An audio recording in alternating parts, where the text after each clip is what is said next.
তো আপনারা অনেকেই বলেছিলেন যে আবু তোয়াব মোহাম্মদ আদনানের একটা ওয়াজ শোনার জন্য। তো চলো আজকে এটা শোনা যাক। রাসূল শাহ এর ভবিষ্যৎবাণী কিয়ামতের আগে যেটা ঘটবে। চলুন জানা যাক যে কিয়ামতের আগে কি ঘটবে। আমাদের পিতা হচ্ছেন আদম আলাইহিস সালাম, যিনি বানর ছিলেন না, মানুষ ছিলেন। এক। আর দুই নাম্বার, আমরা এই দুনিয়াতে বিবর্তনবাদের মধ্য দিয়ে আসি নাই, সরাসরি জান্নাত থেকে আসছি। আল্লাহ পাক আদম আলাইহিস সালামকে জান্নাত থেকে দুনিয়াতে পাঠিয়েছে, জান্নাত থেকে সরাসরি দুনিয়াতে পাঠিয়েছে। বরং কোরআন এর উল্টা কথা বলেছে। কি কথা? কোরআন সূরা বাকারায় বলছে একটা জাতি ছিল, তার নাম বনু ইসরাইল। কি নাম? এই বনু ইসরাইলের মধ্যে একটা দলকে আল্লাহ পাক বলেছিলেন শনিবারের দিনে মাছ ধরবে না। কি বলেছেন? শনিবারে, এই যে সাগর আছে আপনাদের মনে করেন, এই শনিবারে মাছ ধরবে না। তো বনু ইসরাইল বেশি চালাক, অতি চালাক, যারা ওই যে প্যালেস্টাইন দখল করে বসে আছে, ওরা দাবি করে আর কি, আসলে এরা সত্যিকারের বনু ইসরাইল নয়, এরা ইউরোপিয়ান জিউস, এরা কিন্তু সত্যিকারের বনু ইসরাইল নয়। এখন এরা অতি চালাক, মাছ ধরে নাই, কিন্তু মাছ ধরার বাদ দিয়ে রাখছে। মাছ আসে, বাদ দিয়ে রাখি, পরে ধরবো। এই পাপের কারণে, এই সীমা লঙ্ঘন করার কারণে সূরা বাকারা এবং সূরা আরাফে আল্লাহ পাক বলেছেন ওই মানুষগুলোকে আল্লাহ পাক বানর বানিয়ে দিয়েছে। তাহলে মানুষ থেকে বানর হয়েছে এই দলিল কোরআনে আছে, পড়ে দেখেন। মানুষ থেকে যে বানর হয়েছে এই দলিল কোরআনে আছে, সূরা বাকারায় আছে, সূরা আরাফের মধ্যেও আছে। শনিবারের সীমা লঙ্ঘন করার কারণে এই অপরাধ, এই পরিণতি আল্লাহ পাক কিছু মানুষকে দিয়েছে। তারা এখনো জীবিত আছে কিনা আমরা জানি না, ওদেরকে আল্লাহ পাক মেরে ফেলেছেন না বেঁচে আছে আমরা এগুলো জানি না, কারণ কোরআন এগুলো নিয়ে কথা বলে নাই। এতটুকু কোরআন বলেছে।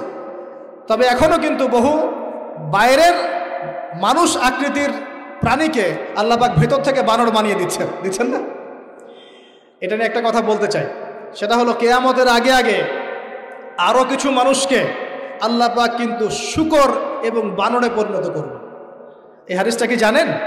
হাদিসটা শুনে রাখেন, এটা আখিরুজ জামান বা কিয়ামতের আলামত সংক্রান্ত হাদিসগুলোর মধ্যে পাবেন।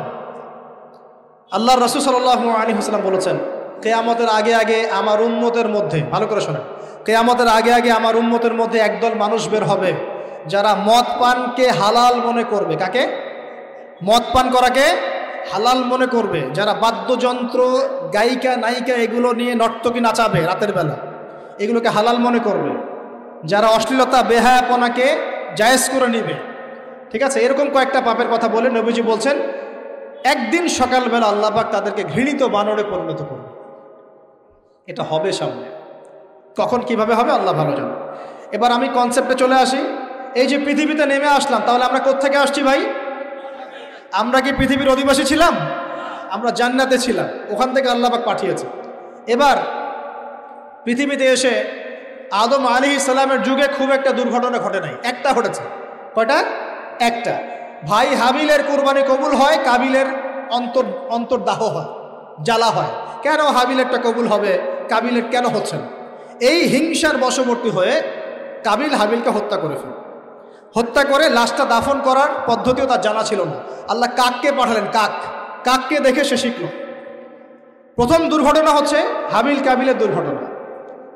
বলে রাখি, আজকেও নিজের ভাইয়ের বেশে বহু কাবিল মুসলিম সমাজের মধ্যে ঘুরে বেড়ায়। নিজের ভাইয়ের লেবাসে, পোশাকে, সুরতেই বহু কাবিল এখনও কিন্তু মুসলিম সমাজে ঘুরে বেড়ায়। তো আমরা কাবিলদেরকে কাবিলের পরিণতি সম্পর্কে সচেতন করতে চাই। হাবিল বলেছিল তুমি যদি আমাকে মারতে আসো, আমি তোমাকে মারার জন্য হাত বাড়াবো না। হাবিল জান্নাতে যাবে আর কাবিল জাহান্নামে যাবে। কেন কাবিল জাহান্নামে যাবে? নবীজি বলেছেন পৃথিবীর প্রথম হত্যাকাণ্ড সংগঠিত করেছে কাবিল। এ কারণে পৃথিবীতে যত খুন হবে সমস্ত খুনের পাপের একটা অংশ কাবিলের আমলনামায় যোগ করা হয়। বলে নাউজুবিল্লাহ। একটা কথা মনে রাখবেন, সদকায়ে জারিয়া যেমন আছে, গুনাহে জারিয়াও আছে। একটা মদের দোকান দিয়েছেন, যত মানুষ মদ খাচ্ছে সমস্ত গুনার একটা অংশ আপনার কাঁধে আসছে। সিনেমা হল করেছেন, মানুষ সারাদিন নেকড়া ছবি দেখে, নগ্ন ছবি দেখে, যত মানুষ এখানে পাপ করবে সমস্ত পাপের একটা অংশ আপনার কাঁধে যায়। আবার একটা মাদ্রাসা করেছেন, যত মানুষ এখানে দ্বীনি ইলম শিখবে এই নেকির একটা অংশ আপনি পাবেন ইনশাআল্লাহ। মরে গেলেও কবরে পাবেন ইনশাআল্লাহ। আল্লাহ পাক আমাদের সবাইকে সদকায়ে জারিয়া করার তৌফিক দেন, গুনাহে জারিয়া থেকে বাঁচিয়ে রাখুন। খুব খেয়াল রাখবেন, আল্লাহ পাক আমাদের হেফাজত করুন বলি আমি। এবার ওই যুগ শেষ, নূহ আলাইহিস সালামের যুগ। এই যুগে আল্লাহর একই সুন্নত। নূহ আলাইহিস সালাম 950 বছর দাওয়াত দিলেন, 40টা বা 80টা পরিবার ইসলাম কবুল করেছে, বাকিরা করেন। যারা করে নাই আল্লাহ পাক তাদেরকে ডুবিয়ে মারলেন, যারা করেছে আল্লাহ পাক উদ্ধার করলেন। সোজা কথা। আজকে সারা পৃথিবীতে যত মানুষ আমরা বেঁচে আছি না, আমরা কোনো না কোনোভাবে ওই 80 পরিবারের সদস্য। আমরা ভাই ভাই বা আমরা ওই ফ্যামিলি, 80 ফ্যামিলির অন্তর্ভুক্ত। কীরকম করে? নূহ আলাইহিস সালামের 4 সন্তান ছিল। কয় সন্তান? এক সন্তানের নাম হচ্ছে হাম। কি নাম? হাম। হাম ছিল একটু কালো বর্ণের। হামকে দিয়ে আফ্রিকার কন্টিনেন্টে যত মানুষ দেখছেন ব্ল্যাক স্কিনের, কালো স্কিন, এরা সবাই হামের বংশধর। মজা না বিষয়টা? মানুষের অস্তিত্ব পৃথিবীতে, ইতিহাস, এগুলো খুব ইন্টারেস্টিং টপিক। ইতিহাস পড়তে থাকলে আপনি ডুবে যাবেন। কত কি যে বিশ্বে হয়েছে আর কত কিছু হবে সামনে, সুবহানাল্লাহ। তখন আপনার অস্তিত্ব জানান দিবে যে আমি কত ক্ষুদ্র, মহাবিশ্ব কত বড়, আল্লাহ কত বড়, কত সময় চলে গেছে আর আমি এই সময় কি করছি।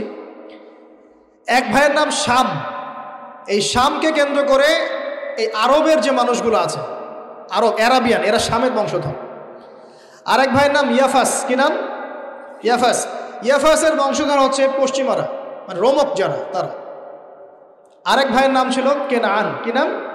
কেনান। এ ইমান নিয়ে আসে নাই, ওই যে প্লাবনে ডুবে মরে গেছে। মরে যাওয়ার পরে আদম আলাইহিস সালাম বলেছিল, আল্লাহ আমার পরিবারের অন্তর্ভুক্তকে মাফ করে দাও।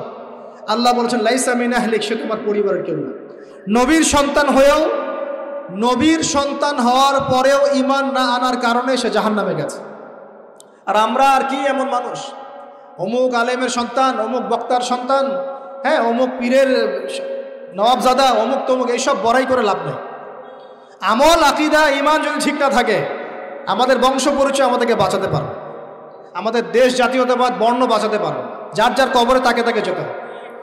নিজের আমল নিয়ে ফিকির করেন, নিজের কবর নিয়ে ফিকির করেন, অন্যের দিকে চোখ দেওয়া বন্ধ করেন, আগে নিজের কবর ফিকির করেন। আল্লাহ পাক সবাইকে তৌফিক এনায়েত করুন। বলি, যারা বুদ্ধিমান তারা নিজেকে নিয়ে ব্যস্ত থাকে, যারা অহংকারী, উদ্ধত, এরা মানুষের পিছনে পড়ে থাকে। আল্লাহ পাক আমাদের সবাইকে নিজের চেহারা আয়নায় দেখার তৌফিক দান করুন। হ্যাঁ প্রিয় ভাইরা, নূহ আলাইহিস সালামের যুগ চলে গেল। 950 বছর দাওয়াত দেওয়ার পরে এই পরিণতি হয়েছে। এরপরে আসছে ইব্রাহিম আলাইহিস সালামের সময়। আল্লাহ পাক তাকে উদ্ধার করেছেন, অগ্নি পরীক্ষা থেকে বাঁচিয়েছেন। নমরুদকে আল্লাহ পাক ধ্বংস করেছেন। আল্লাহ পাক এরপরে এনেছেন আদ জাতির হুদ আলাইহিস সালাম এবং তার অনুসারীদেরকে আল্লাহ পাক বাঁচিয়েছেন, বাকিদেরকে ধ্বংস করে দিয়েছেন ঝড় দিয়ে, বায়ু প্রবাহ দিয়ে। সামুদ জাতি এসেছে, সামুদ জাতিকে আল্লাহ পাক ধ্বংস করেছেন বজ্রপাত দিয়ে, বিদ্যুৎ দিয়ে। আর সালেহ আলাইহিস সালাম এবং তার অনুসারীদেরকে বাঁচিয়ে দিয়েছে। ফেরাউনের যুগ এসেছে, আল্লাহ পাক মূসা আলাইহিস সালাম এবং বনু ইসরাইলকে বাঁচিয়েছেন, ফেরাউনকে ডুবিয়ে মেরেছেন লোহিত সাগর। ঈসা আলাইহিস সালামের যুগ আসছে, একই সুন্নাত। ঈসা আলাইহিস সালামকে আল্লাহ পাক শুধু রক্ষাই করেন নাই, নিজের কাছে উঠিয়ে নিয়েছেন। সুবহানাল্লাহ। তিনি আবারও আসবেন পৃথিবীতে ইনশাআল্লাহ। যতদিন না তিনি আসছেন এবং এই পৃথিবীতে 40 বছর রাজত্ব না করছেন, কিয়ামত হবে না ইনশাআল্লাহ। যতদিন পর্যন্ত ঈসা আলাইহিস সালাম আবার ব্যাক না করছেন এবং এই জেরুজালেম থেকে সারা বিশ্বে খিলাফা কায়েম না করছেন, 40 বছর শাসন না চালাচ্ছেন, কিয়ামতও হবে না ইনশাআল্লাহ। এটা সামনে অপেক্ষা করছে। এবং নবী সাল্লাল্লাহু আলাইহি ওয়াসাল্লামের যুগে আবু জাহেল, আবু লাহাব বা সাহেবাদেরকে আল্লাহ পাক ধ্বংস করেছেন, আল্লাহর নবী এবং সাহাবীদেরকে আল্লাহ পাক সম্মানিত করেছেন। আপনি কি পুরো হিস্ট্রির মধ্যে একটা সুন্নত দেখতে পাচ্ছেন, কমন সুন্নত? কি সুন্নত? প্রত্যেক যুগে যুগে যারাই আল্লাহর ওই যে বিধান মেনে চলেছে, সমকালীন নবী রাসূলদের আনুগত্য করেছে, আল্লাহ পাকের আনুগত্য করেছে, আল্লাহ পাক তাদেরকে উদ্ধার করেছেন দুনিয়াতেও পরকালে। প্রত্যেক যুগে যুগে যারাই আল্লাহকে মানে নাই, রাসূলকে মানে নাই, আল্লাহর আসমানি কিতাবকে মানে নাই, বিরুদ্ধাচরণ করেছে, কুফরি করেছে, শিরক করেছে, আল্লাহ পাক সবাইকে ধ্বংস করে দিয়েছেন, কারো কোনো পরোয়া করে। এই সিলসিলা আজও অব্যাহত আছে, আগামীতেও থাকবে ইনশাআল্লাহ। এখন আমরা যারা এখন বেঁচে আছি, আমরা নবী সাল্লাল্লাহু আলাইহি ওয়াসাল্লামের ইন্তেকালের প্রায় 1450 বছর পরের মানুষ। আল্লাহর নবী এসেছেন এমন সমাজে, যে সমাজে শিরকের পাপ চলছে, সুদের পাপ চলছে, দুর্নীতি চলছে, আপনার কন্যা সন্তানকে জীবিত হত্যা করা হচ্ছে, আপনার মাদক দ্রব্যের সয়লাভ চলছে, মেয়েদের অধিকার দেওয়া হচ্ছে না, হ্যাঁ, গোত্রীয় হানাহানি চলছে। ওই সমাজটাকে তিনি 23 বছরের মধ্যে পাল্টে ফেললেন। কত বছর? 23 বছর। কিভাবে পাল্টালেন? উত্তর, তিনি প্রথমে জ্ঞানের চর্চা করেছেন। কিসের চর্চা? জ্ঞানের। আল্লাহ পাক প্রথম ওহী নাযিল করেছেন, ইকরা বিসমি রাব্বিকাল্লাযী খালাক, পড়ুন আপনার রবের নামে যিনি আপনাকে সৃষ্টি করেছেন। নবী সাল্লাল্লাহু আলাইহি ওয়াসাল্লাম, সাহাবীগণ কোরআনের 6টা হক আদায় করেছেন। কয়টা হক? 6টা। তারা কোরআন পড়া শিখেছেন, আমরা সবাই কোরআন পড়া শিখবো তো ইনশাআল্লাহ। তারা কোরআনের অর্থ শিখেছেন, আমরা কোরআনের অর্থ শিখবো তো ইনশাআল্লাহ। তারা কোরআনের আদেশগুলো মেনেছেন, আমরা কোরআনের সব আদেশ মানবো তো ইনশাআল্লাহ। তারা কোরআনের সমস্ত নিষেধগুলো বর্জন করেছেন, আমরা নিষেধ বর্জন করবো তো ইনশাআল্লাহ। তারা কোরআনের দাওয়াত মানুষের কাছে পৌঁছে দিয়েছেন, আমরা কোরআনের দাওয়াত দিব তো ইনশাআল্লাহ। এবং 6 নাম্বার, তারা কোরআনের বিধানগুলোকে বাস্তবায়ন করেছেন, আমরাও বাস্তবায়নের চেষ্টা করবো তো ইনশাআল্লাহ। এই 6টা হক আদায়ের ফলে 23 বছরের ব্যবধানে জাহেলি মক্কা একদম সোনালী মক্কায় পরিণত হয়েছে। 23 বছর পরের মক্কায় আপনি কোনো সুদ পাবেন, কোনো শিরক পাবেন, কোনো মূর্তি পূজা পাবেন, কোনো মেয়ের অপমাননা পাবেন, কোনো জেনা, কোনো ব্যভিচার, কোনো ধর্ষণ, কিচ্ছু পাবেন? 23 বছর পরের মক্কায় কোনো পাপ পাবেন না। কিভাবে সমাজ পরিবর্তন হলো? এই কোরআনের হক আদায়ের মধ্য দিয়ে হয়েছে, নবীর সুন্নাত প্রতিষ্ঠার মধ্য দিয়ে হয়েছে। এরপর কি থেমে গিয়েছিল? উত্তর না। এরপর আবু বকর সিদ্দিকের যুগ এসেছে, প্রায় 2 থেকে 2.5 বছর তিনি শাসন কার্য চালিয়েছেন। ওই যুগে কি মানুষ আবার খারাপ হয়ে গিয়েছিল? উত্তর না, বরং ইসলাম আরও বেগবান হয়েছে আলহামদুলিল্লাহ। এরপর এসেছে ওমর রাদিয়াল্লাহু আনহুর যুগ। কত বছর? প্রায় 10 বছর। কত বছর? 10 বছর। এই 10 বছরে কি মুসলিমরা আবার খারাপ হয়ে গিয়েছিল? ওমর রাদিয়াল্লাহু আনহুর কোর্টের মধ্যে কি প্রতিদিন কেস আসতো? সারা বছরে একটা কেসও আসতো না। মানুষ এত ভালো ছিল, সারা বছরে একটা কেসও আসতো না। বরং যারা রাষ্ট্রীয় পর্যায়ে দায়িত্বশীল ছিল তারা এসে বলতো যে আমাদের ভাতাগুলো বন্ধ করে দেন, বসে বসে বেতন নিব কেন, কোনো তো কেসই আসে না, বসে থাকবো কেন? এরকম সমাজ ছিল। একজন ব্যক্তি খুঁজে পাওয়া যেত না যে নামাজ পড়ে না, একজন মুসলিম পাওয়া যেত না যে যাকাত দেয় না সামর্থ্য থাকলে, এমন মুসলিম খুঁজে পাওয়া যেত না যে কোরআন পড়তে জানে না, হাদিসের চর্চা করে না, যে দাওয়াতি কাজ করে না, যে আল্লাহর পথে দাওয়াত এবং জিহাদে আত্মনিয়োগ করে না, এমন মুসলিমই খুঁজে পাওয়া যেত। এরপরে আসলো উসমান রাদিয়াল্লাহু আনহুর যুগ। ওই যুগে ফিতনা শেষের দিকে সৃষ্টি হওয়া শুরু হলো। কোন বিষয়কে কেন্দ্র করে? কোরআন সংকলনকে কেন্দ্র করে ফিতনা সৃষ্টি হলো। আতাতায়ীদের, বিদ্রোহীদের হাতে উসমান রাদিয়াল্লাহু আনহুকে নির্মমভাবে শাহাদাত বরণ করতে হয়েছে। তিনি প্রায় 12 বছর শাসন কার্য চালিয়েছেন, ইসলাম আরও এগিয়ে গেছে। এরপর এসেছে আলী রাদিয়াল্লাহু আনহুর যুগ। আলী রাদিয়াল্লাহু আনহুর খেলাফতে ওই উসমান রাদিয়াল্লাহু আনহুর ঘটনাকে কেন্দ্র করে, হত্যাকাণ্ডকে কেন্দ্র করে মুয়াবিয়া রাদিয়াল্লাহু আনহু এবং আলী রাদিয়াল্লাহু আনহুর মাঝখানে একটা ব্যাটল, একটা যুদ্ধ হয়ে গেছে। এর নাম হলো সিফফিনের যুদ্ধ। কিসের যুদ্ধ? সিফফিন। যাই হোক, এক পর্যায়ে আলী রাদিয়াল্লাহু আনহুকে এরকম বিদ্রোহীদের হাতে, খারেজিদের হাতে শহীদ হতে হয়। বলেন ইন্না লিল্লাহ ওয়া ইন্না ইলাইহি রাজিউন। তারপরে হাসান রাদিয়াল্লাহু আনহু অল্প কয়েকদিন শাসন কার্য চালান। তারপর উম্মার ঐক্যের খাতিরে তিনি তার শাসন কার্যের ভারটাকে মুয়াবিয়া রাদিয়াল্লাহু আনহুর হাতে সুপর্দ করে দেন, যা ছেড়ে দিলেন। মুয়াবিয়া রাদিয়াল্লাহু আনহুর সময় থেকে উমাইয়াদের শাসন শুরু হয়। উমাইয়ারা শাসন করেছে প্রায় 132 হিজরি পর্যন্ত। কত হিজরি? 132 হিজরি পর্যন্ত, প্রায় 92 ইয়ার্স, 90-92 বছর তারা শাসন করেছে। এ সময় ইসলাম আরও এগিয়ে গেছে, পিছিয়ে যায় নাই। ফিতনা এসেছে, দমন করা হয়েছে, মুসলিমরা বীর দর্পে বিশ্বের বুকে শাসন কার্য চালিয়েছে। এরপর এসেছে আব্বাসীয়দের খেলাফত। জাব নদীর যুদ্ধে উমাইয়াদের পরাজয়ের পরে আব্বাসীয়রা ক্ষমতায় আসে। তারাও ইসলামকে এগিয়ে নেওয়ার চেষ্টা করছিল, ইসলাম এগিয়ে যাচ্ছিল, জ্ঞান বিজ্ঞানের প্রসার হচ্ছিল। আলহামদুলিল্লাহ, ইসলাম পিছিয়ে যায় নাই, মুসলিমরা পিছিয়ে যায় নাই, সারা বিশ্বে দাপটের সাথে আমরা চলেছি। তারপর আস্তে আস্তে ওই আব্বাসীয়দের পতন শুরু হলো। কাদের হাতে? এই তাতারিদের হাতে, মঙ্গোলিয়ানদের। মাত্র 40 দিনের ব্যবধানে পুরো বাগদাদের মধ্যে প্রায় 20 থেকে 25 লক্ষ মানুষকে হত্যা করা হয়েছে। বাইতুল হিকমা ধ্বংস করে দেওয়া হয়েছে, লাইব্রেরি ধ্বংস করে দেওয়া হয়েছে, বইপত্রকে নদীতে ফেলে দেওয়া হয়েছে। তারা ছিল উগ্র জাতি। মঙ্গোলিয়ানদের নাম শোনে নাই? হালাকু খান নাম শুনেছেন? চেঙ্গিস খান, হালাকু খান নাম শোনে নাই? ওদের হাতে মুসলিমদের ব্যাপক দমন পীড়ন সহ্য করতে হয়েছে। এভাবে যুগে যুগে তারপর ক্রুসেডাররা আসছে। ক্রুসেড 1টা 2টা 3টা ক্রুসেড হচ্ছে।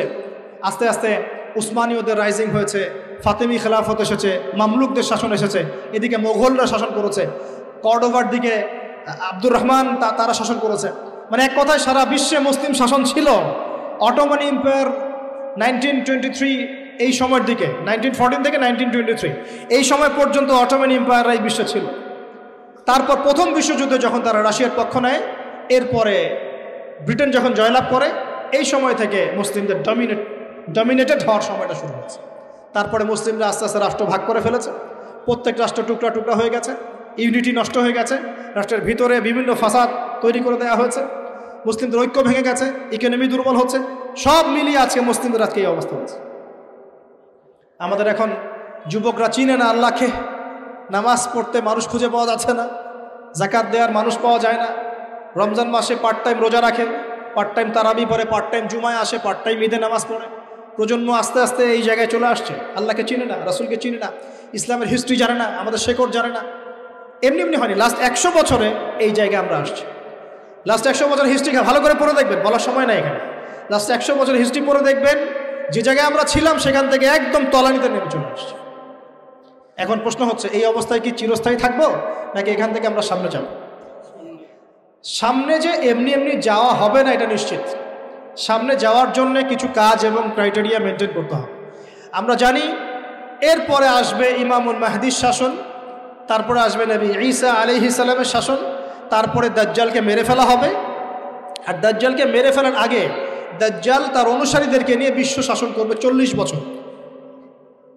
40 বছর না, 40 দিন। 40 দিন। প্রথম দিন হবে 1 বছরের সমান, দ্বিতীয় দিন হচ্ছে 1 মাস, তৃতীয় দিন 1 সপ্তাহের সমান। তারপরে দিনগুলো আমাদের দিনের মতোই। এরপরে ঈসা আলাইহিস সালামের আগমনের মধ্য দিয়ে তার ধ্বংস হবে।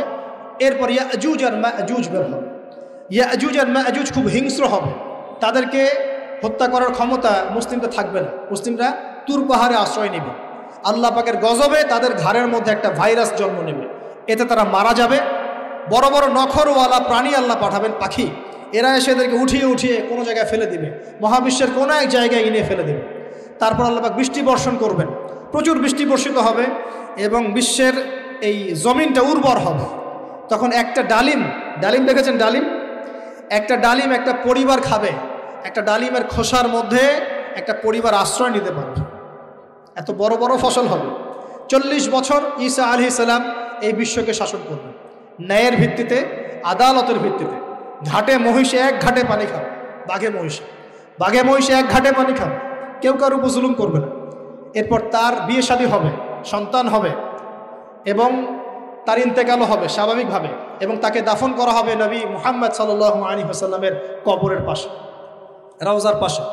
এরপরে মানুষ আবার খারাপ হওয়া শুরু করবে, এতটা খারাপ হবে যে মানুষ রাস্তার মোড়ে মোড়ে জেনা ব্যভিচারে লিপ্ত হবে, কুকুর শেয়ালের মতো।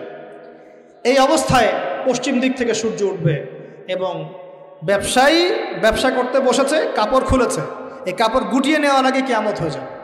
একজন ব্যক্তি পানির বোতল খুলেছে, পানি মুখে দেওয়ার আগেই কিয়ামত হয়ে যাবে। একজন ব্যক্তি বাসা থেকে বের হয়েছে, বাসায় ফেরত যাওয়ার আগে কিয়ামত হয়ে যাবে। উটকে পানি পান করানোর আগে কিয়ামত হয়ে যাবে। ওই সময় তওবার দরজা বন্ধ হয়ে যাবে। এই ইসরাফিল আলাইহিস সালাম সিংহায় ফুঁক দিয়ে দিবেন, মহাবিশ্ব ধ্বংস হয়ে যাবে। আল্লাহ পাক দ্বিতীয় ফুৎকারের মধ্য দিয়ে আবার সবাইকে উঠাবেন এবং এই দুনিয়ার জীবনে আমরা যে কাজগুলো করেছি এর হিসাব আমাদেরকে দিতে হবে। সেদিন যদি আমরা আল্লাহর কাছে প্রত্যেকটা কাজের হিসাব দিতে পারি, কোরআন সুন্নাহর উপর থাকতে পারি, আল্লাহর বিধিবিধান মেনে চলতে পারি, এই কারাগারের জীবনে আল্লাহর বিধান মেনে চলতে পারি, ইনশাআল্লাহ যেই জান্নাত থেকে আসছি আবার সেখানে ফিরে যাবো। আর যদি ওই দিন আমরা হিসাব দিতে ব্যর্থ হই, আল্লাহ না করুক, তাহলে ওই ইবলিসের সাথে, তার অনুসারীদের সাথে আমাদের সবাইকে জাহান্নামে থাকতে হবে বলে না। এভাবে হিস্ট্রি শুরু হয়েছে, হিস্ট্রি শেষ হবে। এই দুনিয়া চিরস্থায়ী হবে না, আর আমাদের অবস্থা এমন থাকবে না। এখন শেষ কথা হচ্ছে, এই অবস্থা থেকে উত্তরণের জন্য আমাদের কি করণীয় হচ্ছে? উত্তর, আমাদের প্রথম দরকার জ্ঞান চর্চা। কি দরকার ভাই? জ্ঞান চর্চা, প্রচুর জ্ঞান চর্চা প্রয়োজন। জ্ঞান নাই কিছুই করতে পারবে না। দ্বিতীয় কাজ হলো আমাদের সবার দরকার জানা অনুযায়ী আমল করা। জানা অনুযায়ী আমল করা, যে যত বেশি জানি আমল করার চেষ্টা করি, আল্লাহ পাক তৌফিক দান করুন। এরপর দরকার আদর্শ পরিবার গড়ে তোলা। পারিবারিক আদর্শ সুন্দর হলে পরে সমাজটা সুন্দর হবে ইনশাআল্লাহ। আল্লাহ পাক আমাদের সবাইকে আদর্শ পরিবার গড়ার তৌফিক দান করুন। দিনদার মেয়েকে বিয়ে করবেন, দিনদার ছেলেকে বিয়ে করবেন, অল্পে তুষ্ট থাকবেন, পরিবারের বিষয়ে সবর করবেন এবং সন্ততিদেরকে মানুষ করে যাওয়ার চেষ্টা করবেন। এরপর দরকার আমাদের হালাল রিজিক। সবাই যদি হালাল রিজিকে সন্তুষ্ট থাকি, সমাজের মধ্য থেকে অন্যায় এমনি অটোমেটিক কমে যাবে ইনশাআল্লাহ। প্রত্যেকটা কাজ করার আগে চিন্তা করব কিভাবে করলে হালাল হবে, কিভাবে করলে হারাম হবে। এরপর দরকার নবী সাল্লাল্লাহু আলাইহি ওয়াসাল্লামের সুন্নাহ মাফিক জীবন গড়া। 24 ঘন্টার দিন রাতে যে কাজগুলো আছে, এই কাজগুলোকে নবীর সুন্নত অনুযায়ী করার চেষ্টা করব। আল্লাহ পাক তৌফিক দান করুন বলি। আরও দরকার আমর বিল মারুফের কাজ করা, মানে সৎ কাজে আদেশ করা। আমাদের সবাইকেই দাওয়াতি কাজ করতে হবে। একজন দুজন করবে, বাকিরা করবে না এমন নয়, সবাইকেই পার্ট টাইম হলেও দাওয়াতি কাজ করতে হবে। নামাজ আপনি পড়ছেন, নামাজের দাওয়াত দেন। আপনি জাকাত দিচ্ছেন, জাকাতের দাওয়াত দেন। আপনি রমজান মাসে রোজা রাখছেন, অন্য ভাইকেও রোজা রাখতে উৎসাহিত করেন। আপনি সুদ খাচ্ছেন না, অন্য ভাইকেও নিষেধ করেন, ভাই আপনিও খায় না। আমি যা করি সেটা আপনি অবশ্যই প্রচার করবেন, আপনি যা করেন সেটা আপনি প্রচার করবেন, যা করেন না সেটা বলতে যাওয়ার দরকার নেই। তবে হ্যাঁ, আমলের কথা আপনি বলতেই পারেন। যদি আপনি তাহাজ্জুদ নিয়মিত পড়তে নাও পারেন, মানুষকে আপনি বলতে পারবেন তাহাজ্জুদের নামাজ পড়েন, তাহাজ্জুদ নামাজ পড়া ভালো। ইনশাআল্লাহ আস্তে আস্তে আপনি নিজেও আমল করার চেষ্টা করবেন। আল্লাহ পাক তৌফিক দান করুন। আমর বিল মারুফ, সৎ কাজে আদেশ করতে হবে। আরেকটা হচ্ছে অসৎ কাজে নিষেধ করতে হবে। সৎ কাজে শুধু আদেশ করলেই হয় না, অসৎ কাজেও কি করতে হয়? নিষেধ করতে হয়। মনে রাখবেন, শুধু সৎ কাজে আদেশ করলেই জীবনেও কোনোদিন আপনার উপর কোনো বালা মুসিবত, বিপদ আপদ, গালি তহমত আসবে না। যখন আপনি সৎ কাজে আদেশের সাথে সাথে অসৎ কাজেও নিষেধ করা শুরু করবেন, তখন চতুর্দিক থেকে আপনার উপরে বাধা আসা শুরু হবে। এটাই সুন্নত। তবে এটা নবীর সুন্নত। আল্লাহ পাক বলছেন, কুনতুম খায়রা উম্মাহ উখরিজাত লিন-নাস তা'মুরুনা বিল মা'রুফ ওয়া তানহাউনা আনিল মুনকার ওয়া তু'মিনুনা বিল্লাহ। আর আমাদের দায়িত্ব হচ্ছে পরবর্তী প্রজন্মকে মানুষ করে যাওয়া, নিজেদের জান মাল সময় শ্রম দিয়ে আল্লাহর জমিনে আল্লাহর দিনটাকে প্রচার করা, প্রসার করা, প্রতিষ্ঠার চেষ্টা করা, এবং চরমপন্থী না হওয়া, আবার গোলালু মার্কা শৈথিলতাবাদীও না হওয়া, মধ্যমপন্থী থাকা, নিজের দায়িত্ব পালন করা, অন্যকে দিনের দিকে ডাকা। আমাদের ঊর্ধ্বতন কর্তৃপক্ষ যারা থাকবে সবার সামনে ইসলামটাকে যুগোপযোগীভাবে সত্য মিথ্যাকে স্পষ্ট করে দিয়ে উপস্থাপন করা। তারা যদি কবুল করে আলহামদুলিল্লাহ, যদি নাও করে তাদের দায়িত্ব তাদের, আমাদের দায়িত্ব আমাদের। That's all. আল্লাহ রাব্বুল আলামিন আমাদের সবাইকে কুরআন সুন্নাহ মাফিক জীবন করার তৌফিক দান করুন, বলি আমিন। আমাদের সবাইকে আল্লাহ পাক পুরো ওয়ার্ল্ড হিস্ট্রি পড়ার তৌফিক দান করুন, কোরআনের জ্ঞানী হওয়ার তৌফিক দেখ, এর অর্থ বোঝার তৌফিক দান করুন, নবীর সুন্নাহ মাফিক জীবন করার তৌফিক দান করুন, হালাল খাওয়ার তৌফিক দেখ, আদর্শ পরিবার গড়ার তৌফিক দান করুন, এবং দিন ইসলামকে বিজয়ী করার জন্য আমাদের জানমাল সময় শ্রম ব্যয় করে আল্লাহর পথে কাজ করার তৌফিক এনায়েত করুন। সকলেই বলে আমিন। আকুলু কাউলি হাযা আস্তাগফিরুল্লাহ লি ওয়া লাকুম ওয়া লিসাইরিল মুসলিমিন। তো এখানে আমরা শুনলাম কিয়ামতের টাইমে কীরকম ঘটবে, কি ঘটবে সেই জিনিসটা, এবং আরেকজন নবীর আই থিঙ্ক শাসনকাল আসতে চলেছে, সেটার বিষয়ে ইনি বললেন। তিনি 40 বছর তিনি শাসন করবেন, অ্যান্ড তার বিষয়ে কিছুটা তিনি আঁচ দিলেন, অ্যান্ড অনেকগুলো কথা বললেন যেগুলো আমার মনে হয় প্রত্যেক মুসলিমদের পালন করা উচিত, এবং যাতে তারা আদর্শ একটা সমাজ গঠন করতে পারে এবং আদর্শভাবে জীবনযাপন করতে পারে। এবং হালাল হারামের কথা বলেন, হালাল মানে যেগুলো করা উচিত, এবং হারাম মানে যেগুলো মানে করা উচিত নয়, খারাপ জিনিস। তো ভালো জিনিসগুলো ডেফিনেটলি করা উচিত এবং খারাপ জিনিসগুলো পরিত্যাগ করা উচিত। অ্যান্ড যেটা বললেন যে পৃথিবীর ধ্বংসের সময় যে কোনো টাইমে চলে আসবে একটা টাইমে, যে উনি বললেন যে জল যে খাবে, তো জল খাওয়ার আগে চলে আসবে। কোনো দোকানদার তার মাদুর গোটানোর আগে আজব চলে আসবে, বা পৃথিবী ধ্বংস হয়ে যাবে। তো মানে যেটা বোঝা গেল যে হঠাৎ করেই ঘটনাটা ঘটবে সেখানে, এবং প্রত্যেকের উচিত তার জায়গা অনুযায়ী, তার অবস্থান অনুযায়ী নিজে একটা মধ্যম পন্থা দিকে চলা, ব্যালেন্স যেটা। তো ভালো লাগলো। অনেকে আপনারা বলেছিলেন যে কিয়ামত সম্পর্কে ভিডিও দেখার জন্য, তো এই ভিডিওটা দেখলাম, এবং বলেছিলেন যে আবু তোহা আদনানের ভিডিও নিয়ে আসার জন্য, তো এই ভিডিওটা দেখলাম। তো আপনাদের কীরকম লাগলো সেটা অবশ্যই কমেন্ট করে জানান, আর কোন কোন ভিডিওর উপর আমরা রিঅ্যাক্ট করতে পারি সেটাও অবশ্যই কমেন্ট করে জানাবেন। এখনকার মতো এই পর্যন্তই, দেখা হবে আবার কোনো ভিডিওতে। ততক্ষণের জন্য আপনারাও ভালো থাকবেন, সুস্থ থাকবেন, আর দেখতে থাকবেন আমাদের চ্যানেল।